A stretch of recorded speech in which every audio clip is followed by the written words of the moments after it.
Assalamualaikum warahmatullahi wabarakatuh. Halo semuanya, pada kesempatan hari ini Bapak akan menjelaskan mengenai ruang sampel dan kejadian. Oke, disusun oleh Bapak sendiri ya. Dan ini untuk matematika peminatan kelas 12 SMA Negeri 1 Banyusari. Jadi untuk matematika peminatan tingkat SMA ya. Nah, selanjutnya, apa sih itu ruang sampel gitu dan kejadian? Nah, nanti kita akan bertemu juga yang namanya titik sampel dan percobaan. Oke, lanjut aja. Nah, ruang sampel disebut juga sebagai sampel space ya atau semesta universe.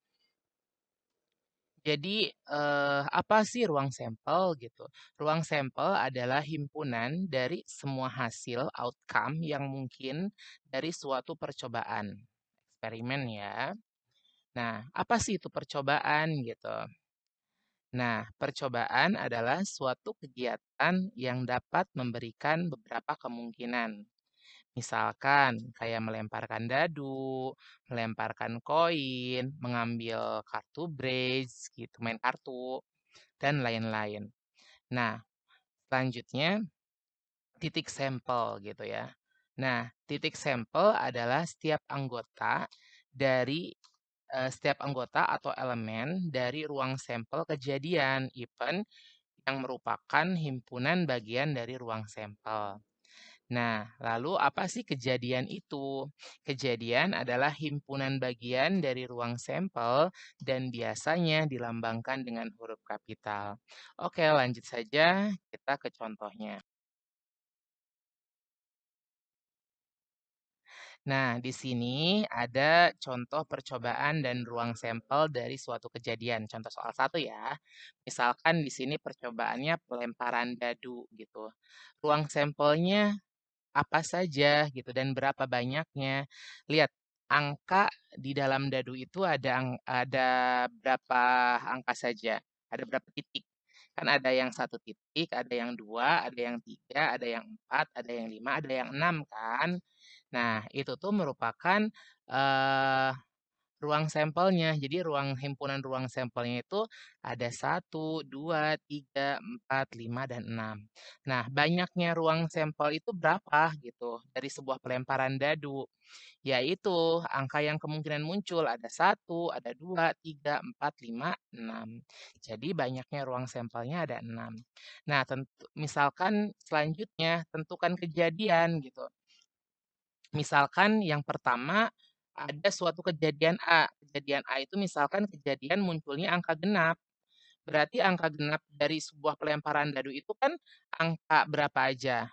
2, 4, dan 6. Jadi banyaknya kejadian A atau NA sama dengan hitung 2, 4, 6. Berarti 3. Nah, selanjutnya ada kejadian B. Kejadian B itu apa? Kejadian munculnya angka 5 atau lebih. Oh, angka 5 atau lebih dari sebuah pelemparan dadu. Berarti itu kan bisa angka 5 dan bisa angka 6. Nah, jadi hanya dua saja himpunan kejadian B itu. Jadi banyaknya kejadian B-nya itu berapa? Berarti NB sama dengan 2. Seperti itu. Nah, sekarang contoh percobaan ruang sampel dan kejadian contoh soal 2 ya. Nah, di sini percobaannya itu adalah lemparan 3 koin uang logam bersamaan dan mencatat banyaknya muka ya atau gambarnya saja yang muncul. Berarti kan ruang sampelnya itu kalau misalkan ada 3 buah uang koin dilemparkan, ruang sampel yang munculnya itu yang pertama dari ketiga-tiganya itu nggak muncul muka sama sekali. Misalkan angka semua dari 3 koin itu. Terus yang kedua bisa satu aja, jadi cuman satu muka aja yang muncul gitu. Terus yang ketiganya hanya 2 aja yang muncul. Nah, yang terakhir bisa ketiga-tiganya itu mukanya semua gitu. Jadi banyaknya ruang sampel atau NS-nya itu berapa? Berarti bisa saja nggak ada, satu, bisa aja yang muncul mukanya satu, mukanya dua, mukanya tiga. Jadi ada 4. Nah, selanjutnya kejadian tidak ada muka yang muncul. Kejadian tidak ada mukanya yang muncul berarti kan yang satu. Jadi ketika ketiga koin itu yang muncul adalah angka, bukan muka. Berarti banyak yang kejadian A atau NA sama dengan satu. Nah, selanjutnya kejadian banyaknya muka yang muncul dua atau kurang. Himpunannya berapa aja? Berarti kan himpunannya itu bisa jadi tidak ada muka yang muncul sama sekali karena kurang dari sama dengan 2 ya. Bisa aja hanya satu, bisa aja hanya 2. Jadi banyak yang kejadian B, yaitu 3.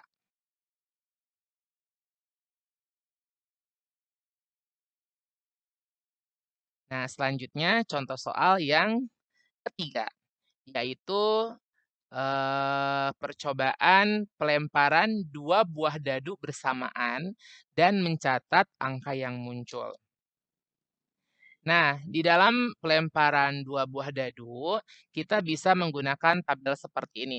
Jadi di atas untuk dadu pertama, terus yang horizontal itu sebagai dadu pertama atau dadu kedua boleh, terus yang di bawah bisa diisi dadu pertama atau dadu kedua boleh. Jadi boleh diisi mana aja. Nah, ini kan ada satu satu, satu dua, maksudnya apa gitu, Pak? Satu satu itu ketika satu satu, berarti kedua dadu itu munculnya angka satu satu gitu. Jadi yang muncul tuh satu satu angka dadunya. Terus satu dua, berarti dadunya itu ada yang satunya angka satu, yang satunya angka 2. Terus 1,3 berarti ada yang dadunya ada yang satu, terus ada lagi muncul angka 3 dan seterusnya. Nah, berarti ruang sampelnya itu bisa kita tuliskan, berarti 1,1, 1,2, 1,3, dan seterusnya sampai 6,6. Nah, banyaknya ruang sampel berapa? Tinggal dihitung aja. Totalnya ada 36. Jadi, yang mungkin muncul itu ada 36 gitu dari dua pelemparan dadu secara bersamaan itu. Nah, misalkan ada suatu kejadian A, yaitu kejadian munculnya angka yang sama pada kedua dadu. Jadi dua-duanya itu memunculkan angka yang sama. Berarti kan bisa satu satu.